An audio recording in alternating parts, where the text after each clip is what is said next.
We're talking about sins, right? We're talking about missing the mark, not fulfilling your potential. And I was not. I was coasting. I was enjoying myself. I was out in another country, DJing with my arms in the air. And I needed to kind of turn the lens around and go, hey, dude, are you going to take this seriously? This is a career opportunity for you. You can flunk it like you did with university. You can not take it seriously and mess up one of those exams and come out with no diploma. And that's cool. Like, you want to be a DJ, you want to do something different, then you can go do that. But if you don't take that seriously, you lose that as well. So I'm getting some big lessons, or at least some clear moments where I'm like, all right, start taking things more seriously. Stop fucking around. Mm-hmm. Treat the opportunity with respect. Treat the people around you that are believing in you with respect. Do more. Make the things that you're doing be prioritized in order. Stop faffing with like, oh, that's fun. I can do that. Manifest presence. Do what matters first. Get the things that you need to get done.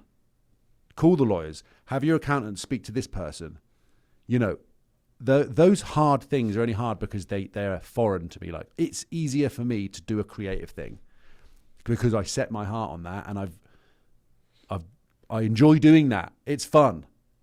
It's not fun to be like, oh, I need to do my taxes. It's not fun, but I want it to be, and I have to think the way that, like, I want to get to a point, genuinely, this is going to sound facetious, I want to get to a point where I love doing my taxes, where I'm like, not concerned. And it's not about, I'm worried if I've got to pay X number or Y number. I want it to be like, tax season comes around, I'm buzzing. Why would I be buzzing to do my taxes? Because I'm earning so much money that is, and I want to have a good relationship with money. I don't at the moment. Like, that's one of the reasons why I didn't have my visa sorted in time, was because when money came in through the year, I spent it on ASRV or, other experiences so that I could have a good time rather than thinking forward to the next year when I need to make sure that I'm still in the country. Yeah. So I need to have a better relationship with those things in order for me to be able to level up to the next point. Mm-hmm. And even if you don't buzz the same way doing your taxes than you would buzz playing in a nice club in Miami, at least you can be peaceful and calm about it. And that requires, I think, a certain level of planning in which you do not have to do those things under pressure, like close to a deadline, 1,000%. Yeah. Because there is a hell of a good feeling when you get to the end of the day yes. and you've done those things. Like, if you've put off, like I have, calling the lawyer, calling the accountant, doing those admin type things, not admin so much, but the things that seem like, I've got to get the company something or other, or I've got to put this document, I've got to sign this contract. The things which seem tougher, if you get the help to do those and you do them rather than put them off, the end of that day feels awesome. Like, even the DMV, when I came back, I had to go and sort something with my car, my ID.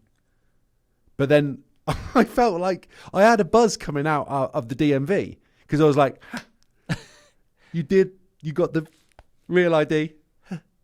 So ridiculous, but not. I can travel with that one too, bro. The real ID.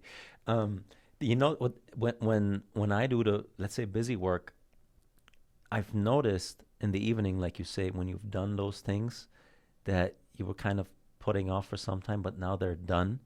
That feeling, when I actually lean into the feeling, like, how does that feel? That feeling of organization and structure and having those things ticked off, it gives me a feeling of cleanliness somehow. Mm-hmm. It's very similar to after I've done my skincare routine, where I know that day I ate well, I slept well, did the workout, did the sauna, did my nice shower. It's almost a feeling of purity. Yeah. Very similar feelings for me. And even knowing that I'm going to feel that way, it allows me to, let's, again, not maybe have crazy dopamine about the fact that I'm doing that, but knowing that afterwards, that freshness, that cleanliness, it's the same thing as that structure around me that feels good, that peace that comes with it, you know? Yeah, and it's because it's not chaos. It's because it's direct. Yeah. It's from source. It's how you are driven. It's you know that you met your standards for the day. You hit the target. You didn't sin it. You didn't miss. Like, think about this. I've had many times where I've woken up and I've wanted to have the quote unquote best day of my life. Right. How can I make sure that every single thing that I do, thing that I think, and thing that I interact with is all top tier quality? From the moment that you go, so you imagine imagine your alarm goes off, or however you wake up, you don't even set an alarm.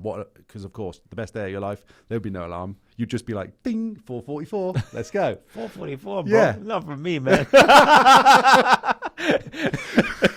What time would you wake up on your ideal what world day? are you living in, man? I mean, ideally, dude, because I go to sleep late. I go to sleep. I work sometimes at midnight. Dude, forget the fact that I'm you've worked the night Jordan. before. No. I want So my ideal day, I wake up. You haven't gone to bed late on the night before your ideal day. My ideal day is going to bed late, bro, and waking up at 8:39. Okay, so if you woke up at 9 a.m., you'd feel like I've woken up at the perfect time. Yeah. Okay. Yeah. So you've woken up at 9 a.m. I'm actually going to put this into your sphere. The perfect day, 9 a.m., you wake up. Are you at your house or are you at Alex's? Probably Alex's. Good answer. Yeah. If she's watching. Yeah. What happens? What's the first thing that happens? The very first thing. I mean, just taking a moment in bed, like, waking up slowly, ideally not going on the phone the first thing, because bunch of emails and text messages. So I try to refrain from that, like stay away from that, and just sort of set my mind for that day. I think I'm doing that more consciously now. Who am I? Who am I going to be today? From which identity am I going to operate out of? What's the suit that I'm putting on today, And be conscious about that, and sort of fill my head with thoughts that surround that person that I'm already am within. And then have a calm morning. I think for me it's calm. I don't like to get up and boom, boom, boom, boom, boom. Brr. I'm not that type of guy. Have my coffee or two, a couple of lattes, and then when the caffeine starts hitting, then I open up my laptop and start responding to the messages and whatnot. But it starts, I think, with calm and peace. I'm a very chill person. So I like to have a very steady state off the get-go. I think that sets me up well. And and then I start working and then do the rest of my routine. I think that two things stick out to me. One is the word routine. I think that's super important, because no matter where you are, you can have that. You can have what you've decided is your optimal routine for you. Anyone can do that. You just got to decide what it is. The other thing that's interesting to me, which you said, is I'm going to decide who I am today. Yeah. Okay, so fair enough. You're always who you are. But do you change that depending on the day that you wake up? How you feel? Like, because sometimes you wake up with some sort of a feeling, like it's immediate from waking up. When the lights go on, lumen, and you're severed from your sleep, all of a sudden you're awake again. What happens in your head? What happens when you go, who am I? Right, what suit am I putting on today? Is it always the same? Typically, when I say, who am I going to be today, it's what things can I think of that are better that I might have missed the day before? Were there any moments where I lost my identification within of who I am and who I embody and how I want to think and how I want to feel and where I want to put my attention to? So I just replay. Typically, I do this before I go to bed too. I sort of replay the day and the moments that misaligned, I align them. I just play them out again in my head as if I played them out the way I want them to play out. And so the next day, I do that again in my head. Like I play everything out, man. I play out how good the coffee tastes. First thing, it's like, oh man, I can't wait for the coffee. Freaking when that maple syrup and the 2% A2 milk with the Nespresso pot when it hits my tongue, it's tasty, bro. I already feel like the first rush when I think about that, right? And then I think about the things that I want to go through for the business, for my job, for our stuff, typically. And but I do all of that making sure that I'm at a calm state. The moment I pick up my phone and I see the text messages coming in, I already feel a burst of stress. So I really try to avoid that, because that interferes with the picture that I'm painting within of how I want the day to play out. So I take a good hour really to just be with myself. I talk to Alex. Sometimes I talk to you on the phone, when you were in England. Maybe speak to my family because of the time difference, but that's it. Nothing like stressful, nothing work related. And then I start.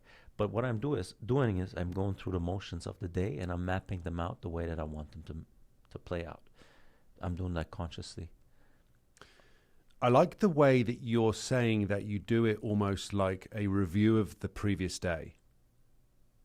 Like you play that out in your mind, or you close your eyes and visualize it like a video screen. Like you go through and it's just the day before. So let's review the day. It's compounding. The day before I did it for the day before and the day before.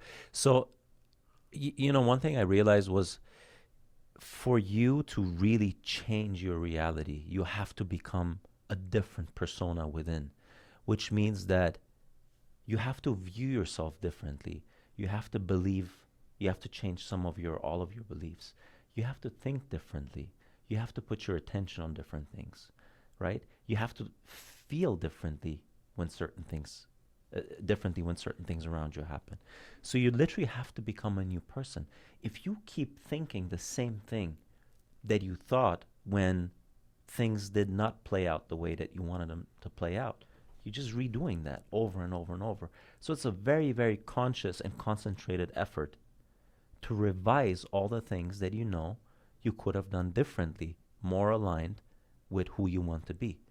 So it's that just constantly over and over and over and over again. And that just compounds, becomes easier over time. But for you to change how you think, you literally have to change. You have to go very deep into your subconscious. And you can only do that through awareness. And awareness is trained. The more you train yourself to become aware, the more you catch yourself throughout the day when you deviate. Mm-hmm. So the less you have to revise at night or the day after. I still have a bunch of moments that I'm freaking back on autopilot, Mm-hmm. But I certainly am better now at catching myself, 100%. You say that's down to just the fact that you're regularly kind of checking in with yourself, and how. I guess what I'm going to ask next then is, how honest can you be with yourself? Because you're kind of giving yourself the review, right? Yes. Like if you were to ask Alex, I mean, she's an example here because she would be present on some of the things that's going on in your day for an objective point of view. But you're going to be reviewing your own set against your own standards. Mm-hmm. When you realize that you're not exactly your mind or your body, because you can become aware of both. You're the observer of that, right? You're the observer you're of not that. your mind and you're not your body. This is a Sadhguru saying as yeah, well. Yeah, I've heard that a lot, man. And it's so true, because when you're in deep meditation and you kind of get into that float state and that just pure awareness state, then you can observe your thoughts and you can observe your beliefs. You can think about your body. So when you realize that you can do that, how can you be your mind? How can you be your body? There's another entity that observes both of those. Mm-hmm. So you actually realize that the thing that's speaking right now is actually something that transcends this physical spacesuit. It also transcends my thoughts. Because right now, I can abstract and I can think about my thought. So it's a process to realize what you actually are. And in that state of pure awareness, you're pure potential. And when you're pure potential, you can dictate, you can navigate who you want to be and what you want to think. Now, when you go throughout the day, because we exist on the spiritual, the mental, and the physical plane, that awareness collapses again into your mind and your body. So it can be the awareness, and it can be the thing that observes itself while it goes. That's why it's your job to constantly detach that awareness from the mind and the body. That's why in the religious traditions you have prayers, or the necessity to pray, because those figures like Muhammad, Jesus, they knew that you're going to fall back into autopilot because you are existing on the physical plane.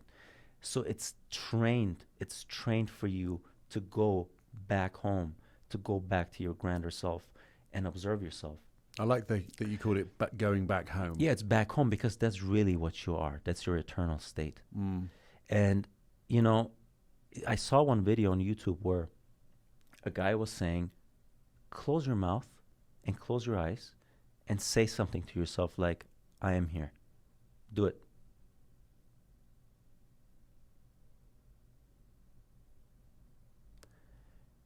Your eyes are closed. Your mouth was closed. But you were able to speak. What was the thing speaking?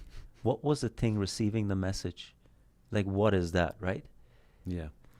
And so just leaning into that and realizing who we are, that gives you a lot of power.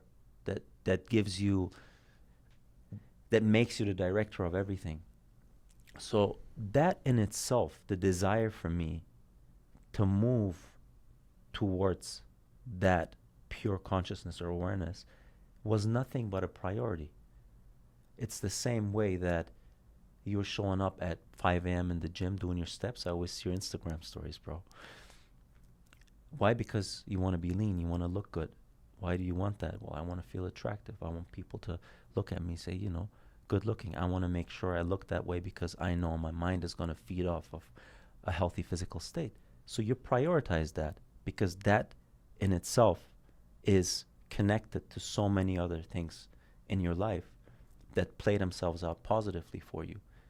Well, the moment I realized that my awareness in every moment allows me to give this thing a game-like mentality in which I have infinite options in terms of doing and thinking and feeling, I made that the superordinate value. And because I made it the superordinate value, I'm going after it every day. It's just a process. It's just like your diet. It's just like whether you value making money. It's just like whether you value having a relationship. It's valuing waking up to God, and that's becoming aware. And so it's just an ongoing process, but I prioritized it. It's my top priority, and that's how I do it. When you, dude, that was fire, by the way, and I get it. Waking up to God, I think that's fantastic. Would you phrase it that way? Absolutely. Pure awareness is that. When you do that, close your eyes, and that voice, is that your voice? Is that the voice of whose voice was that? It's a definition of who is you. Was it in Puya's voice though, or was it in another voice? Do you know? Does that make sense? Was it in any particular voice, or it was my voice? It was your voice. It was my voice. Okay. It was my voice, but what's the thing perceiving that voice? That's the bigger question. What's the thing perceiving that voice if it's not your ears and it's not your mouth speaking it? Mm-hmm. Do you know what's interesting about our minds that I heard the other day? Of course I heard it, didn't I? That's interesting as well, that our ears are like our ears are just open containers. You can't close your ears. You can close your mouth. You can close your eyes. You can cut off those senses. But our ears are just open containers, just receiving frequency. That's one of the reasons I love sound. But I heard the other day, our mind is purely additive. You can't take things away from your mind and you can't divide things. You can only add or multiply. So if a thought comes in and you think to yourself, I don't want to think about that, watch that thought multiply. It's the same as if I said to you, don't think of a pink elephant, and all of a sudden, there you are.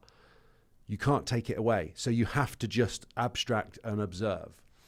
If you want it to disappear, you have to kind of swipe it, or even not give it any attention. Yes. So it's the red car effect. It appears, and you just go, huh. Like that's the reality. You have to kind of just watch it.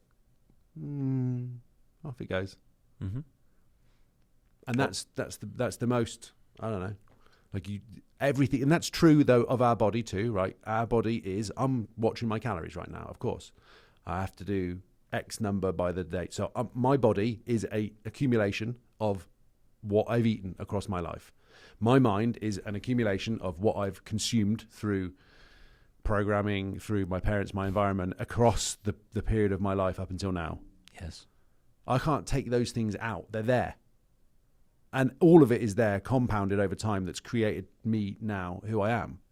You can't take out the experience, but you can take out the meaning of it. I can also replay the experience like you suggested with the review technique. And if I ran it through the glory bar technique, which would be, if I could replay that exact experience, but do it with pure glory, TM, how would that play out? Yes. I can also revisit certain things which I really did not do at a good level or at a level that I'm proud of, and put myself back into that position and go, what would you do differently here then? How would you speak to that person? How quickly would you have called your lawyers? And to position myself there in a way that actually translates to who I want to become. That's you would be reprogramming your subconscious mind.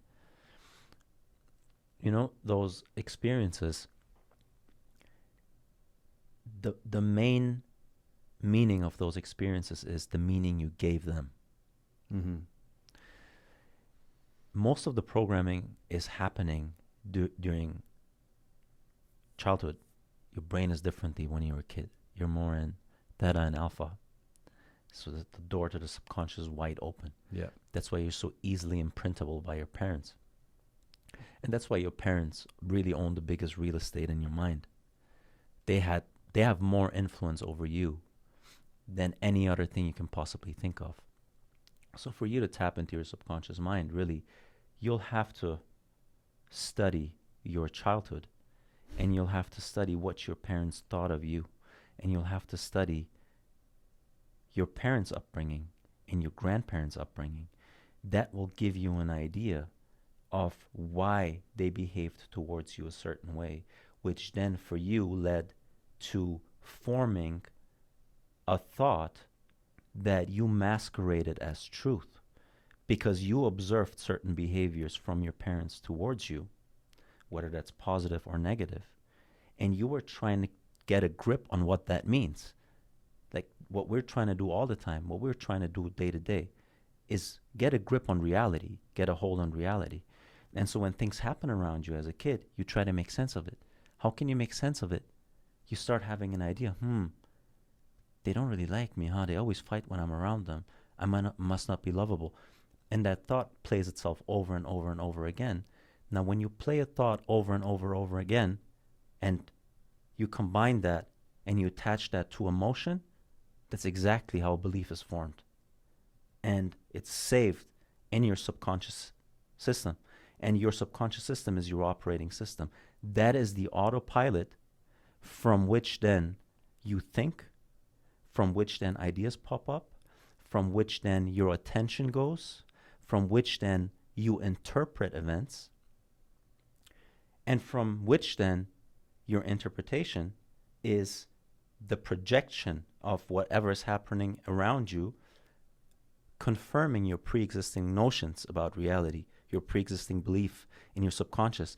That's why if you don't change the beliefs that are in your subconscious system, they're actually controlling you. They're not serving you, because with every iteration of you interpreting an event and just affirming what you already think you know to be true, it's solidifying that subconscious belief.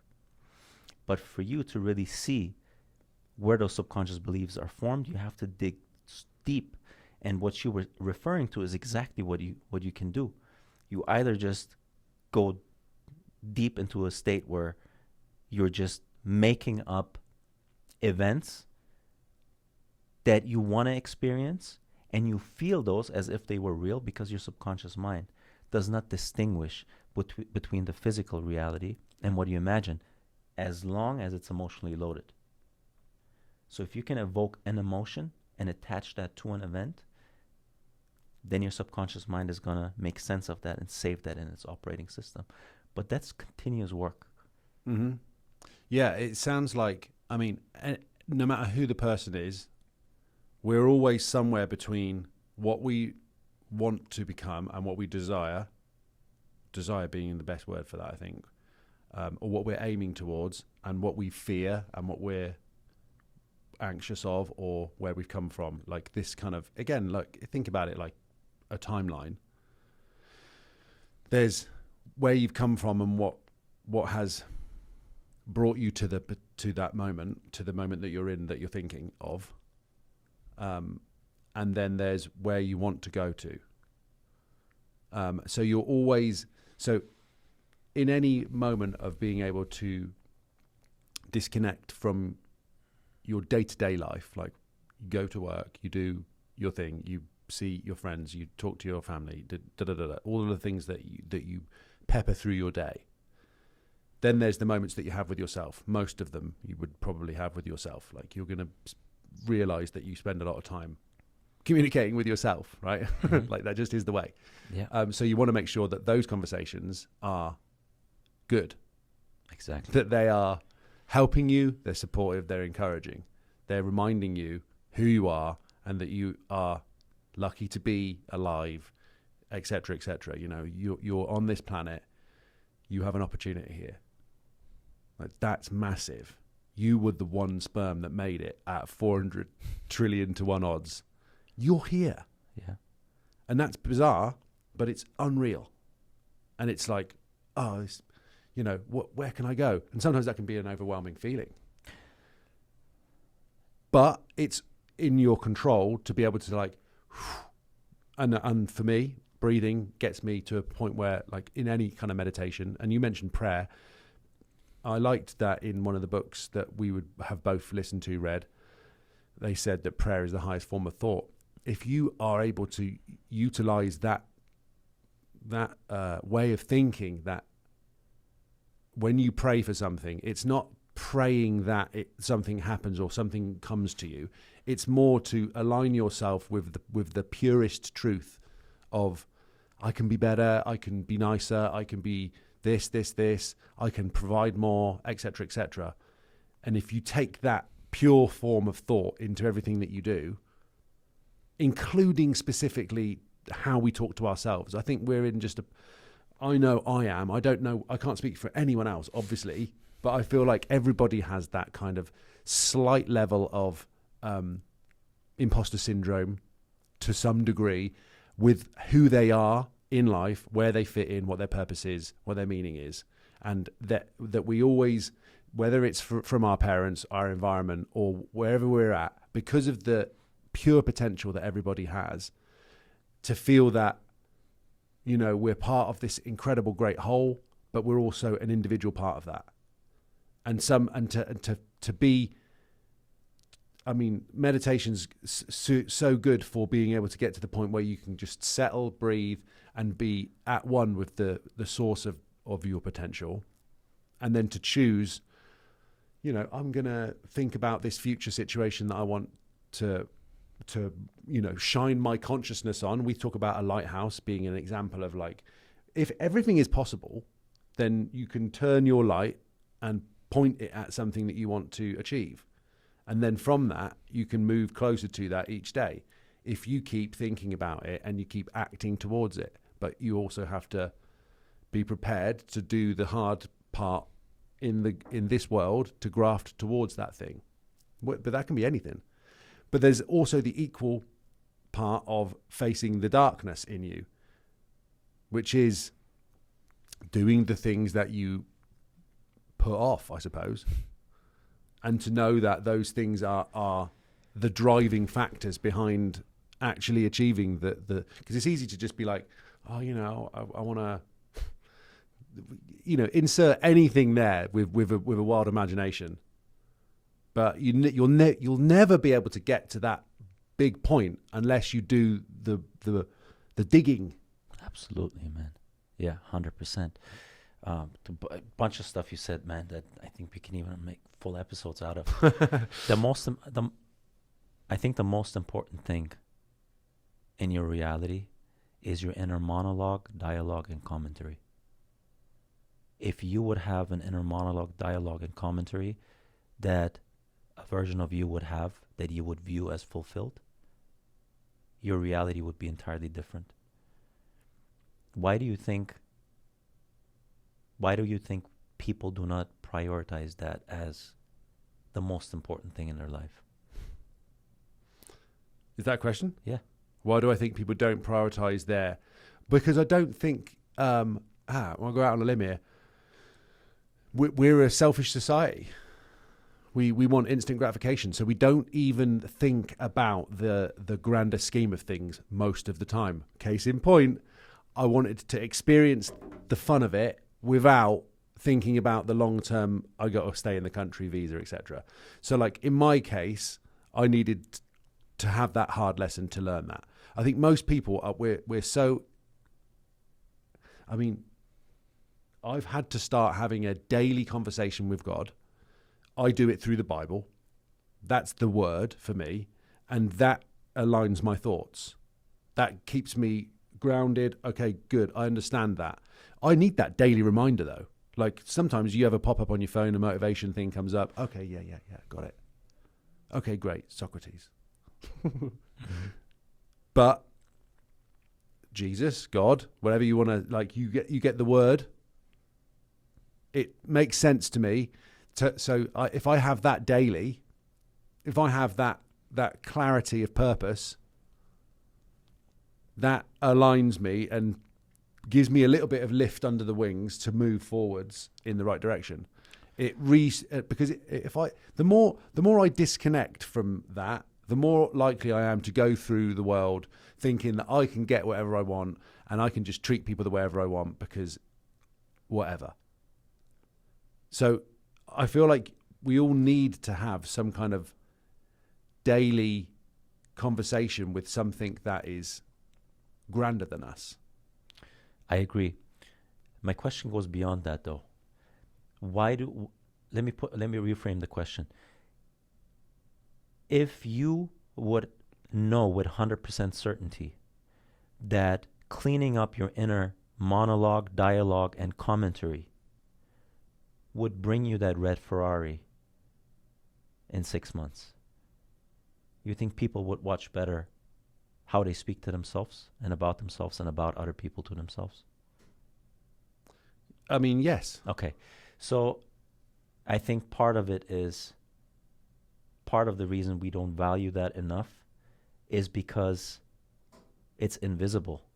When we go to the gym or we hustle to make money, it's immediately visible. That bank account's number is going to go up. That six-pack hopefully is going to show. Those arms are going to blow up. But if I tell you what's more important is your inner monologue and commentary and dialogue, kind of sense like, yeah, probably it's true, but what do I have to show for it? So I think it's a longer term game though, isn't it? That's yes. the thing. It's a time lapse. It's a commitment. It's a faith commitment. Correct. I believe that if I act this way, yes, then yes, down the line, and that line it extends infinitely. Infinitely. Because every day you will be given another opportunity to level up again, to move the goalposts again, to whatever. So for you to really prioritize that, knowing that that will bring you that car, or it will bring you that thing that you're seeking externally, for you to know that there's nothing more important than your inner dialogue, you'll have to find your concept of God that allows you to make sense of your inner state and the importance of your inner state. Until then, all of that is going to sound like woo-woo. Mm-hmm. But when you actually prioritize anything in life, you go after it fairly naturally. Yeah, you still need some structure. You still need to wake up. You still need to do your prayer. You still need to go to the gym. But if you don't value it, you're not going to go after it to begin with. And valuation is always tied towards getting some grip out of reality. Like for me, it's just that feeling of peace, knowing that if I speak to myself in a certain way, if I don't let the externalities dictate how I feel within, knowing that I can bring upon myself the feeling of peace and calm, that already in itself for me is more important, even more important than eating well and going to the gym or going after my job. Like all of those are important. But this, it's at a different echelon for me. Like that's the thing that I'm investing most of my energy in, because I know these other things are going to flow with it. Mm-hmm. And that's facts. You know, I was thinking of a sunset as you were saying that, because peace is the thing. Like, that's where we come from. We come from absolute bliss. I mean, that's always accessible to us. When you're looking at a sunset, it's hard to not feel like, it's all good. Like, things are going to be fine. It's another day. It's unlikely that you're going to be looking at a sunset and be in some agitated state, or that all of a sudden some stressful thoughts come to mind, because that calms you for some period, probably however long it takes for it to go down, and then all of a sudden it's like, all right, well, I suppose we should go then. But there's something within the environment there that helps you do that, and that we're obviously creatures that have these senses that can pick up a emotional state based on certain things, and light helps us do that. Like I can turn on certain lights in my apartment, and the color of it can make my mood feel a different way. Mm-hmm. And I think that there are things that we can practically do that can help us achieve those kinds of states.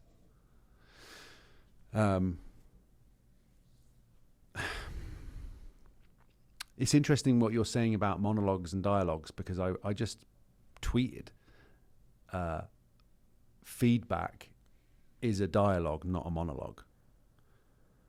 A lot of the time when we get feedback about something, we take it to heart. Uh-huh. You know, if I'm releasing a song and someone's like, this song's shit, it's difficult to not take that a little bit personally, because I put my feelings into it. Mm-hmm. But I have to just be like, okay, I mean, it's not for everyone, and I'm okay with that. Well, the more you have a doubt about yourself being shit, the more that comment is going to hurt you, because it will uncover that doubt you had about yourself to begin with. Mm-hmm. The more confident you are in whatever that specific thing it is, the less likely you're going to be affected by external opinions. That's why I see some of the most balanced people, they feel the same way getting a compliment versus being battered by someone else. Someone telling them you're great, someone telling them you suck. It's the same thing, because they decide who they are. They've gotten to the point where they're so balanced and they're so convinced of who they are that it's very hard for them to be thrown off. But the more you're working towards that, and the more doubts you hold about yourself, the more you're going to be affected by external feedback, specifically negative feedback. So I think, what you're looking at is a mirror, like with everything that happens around you, the way you look at me, the way I look at you. It's just you seeing yourself in me. Like whatever you're thinking is you're looking at me extracting a certain portion of either my body language or what I'm saying, and you're mapping the meaning of that against your pre-existing belief system. And it feels comfortable if it aligns, and it feels uncomfortable if it's a threat towards that. And that's with everything. So everything is just you pushed out. Mm-hmm. So anything you feel is a great way to look within you because it's a mirror. That's why then doing the review at the end of the day is some of the best things that you can do. Like I know very successful people that have done that technique. At the end of the day, they do the full review. Yeah. Watch it back in your mind. And then score yourself, basically break it down. Okay. Well, the best bit for me of what you just said, though, was back in the review section, is that you replace yourself in that situation and play it out the way that it should have gone. Yes. To then, that's the reprogramming of the subconscious mind. Yeah, well, it's reality. Your subconscious mind doesn't distinguish between you telling me something that I want to hear versus me putting myself in a state of shutting off my 5 senses and being pure awareness and bringing into my imagination a scenario where you say it. Because I know, scientifically speaking, that the subconscious mind doesn't distinguish between the two. It's as real as you saying it to me. So it's a cheat code, because now you can just revise the day based on how you wanted it to be. So what that means is then you're going to feel different about it. Ultimately, what we're trying to do with everything is we're trying to feel a certain thing. Yeah. And so when you can feel the way that you want to feel, you are controlling your own emotions. Yeah, and do you know what's just come to my mind on that spot is that should be done sooner rather than later. So you want to, ideally you do this at the end of every day, but the longer that you put off the review, the more that ugly beast turns into the Loch Ness Monster, turns into something that then you're holding for years and feels like you can't even go there. Yes. That's where the trauma is created. Yes. But if you deal with it straight away, like, oh, today sucks. I can't believe I, wasn't able to say that in front of that, in that meeting or whatever. I should have said that. Okay. So quickly replay that in your mind where you got up and you actually said the thing and your boss goes, that's actually a great point. Da, da, da, da. Okay, brilliant. Take that momentum then into the next day and watch the fact that you walk into the office with your arms back, a little bit more boost of confidence because you replayed that to yourself, and you were then the person that you know that you can be. Yes. And in the beginning, that was so weird for me because I'm very analytical. I'm always about the how and the why.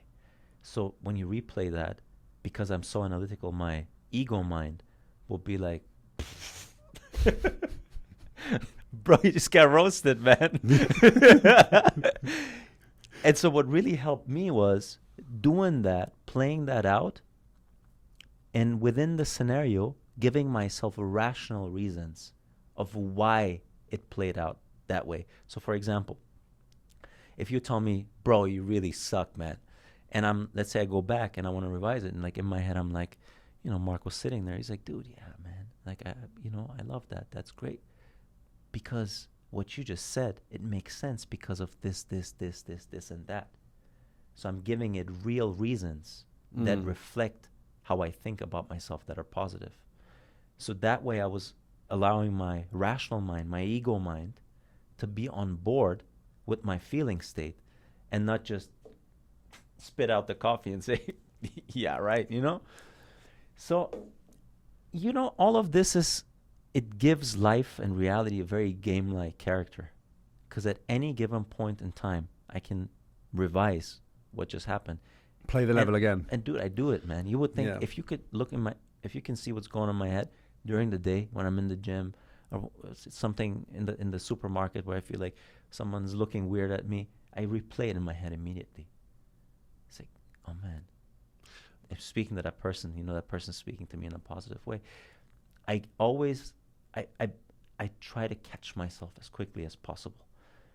That is training. The more you train yourself, the more that becomes second nature. And the more you realize that it's a game-like character, it becomes fun. Yeah, because it becomes something that you know that you have control over. Like there definitely are things in life that you don't have control over. So you have to want to take control of the things that you do, and then treat that like your opportunity to prove shit to yourself. Like, okay, me against me then, let's go. And what can you achieve? And I feel like if you don't do those things, then those situations will keep repeating themselves, masqueraded in slightly different ways. This may even be what deja vu is, but your soul or your spirit will re-experience the same things slightly with a slight different tone to them or a slightly different filter until you've gotten the picture, until you've figured it out. Like, you're going to see the same thing again. Like, I went through that exact same situation in 2021. I had the exact same thing again in 2024 because I didn't treat that level, that part of my character that I'm gamifying. I didn't do it the way that I was meant to. Yeah. So you're going to do that level again then, mate. Off you go. Yeah. And it's the same. And you'll be in the gym and like, you're not bored of that because you're going in there and you're maintaining that part of your character, your gamified character, that you're always in shape and that you're always, like I'm now thinking of it like any computer game.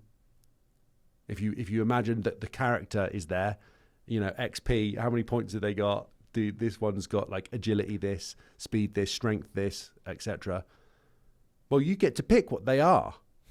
Like you can choose that you are this character, that you are this archetype, that you are the magician and the strength X. You can't have 100 on everything, but you can pick the specifics that you want, and then make those parts of your day. So if you want to be the guy that is smart in business and strong physically and soft emotionally, you can pinpoint those things and then chisel away at them every day until you become exactly that. And then when you've become those things, you can go, oh, that's awesome. What next? Exactly. What an empowering place to be. That's why awareness is key, man. So the prerequisite for all of that is awareness. And maximum awareness comes from lattes. Comes from coffee, exactly. You can't be any more aware. All right, bro. Bro. It's been nice You're catching a legend. up, man. It's so good to be back with you. Likewise, man. Pleasure. My man. Thank you, man.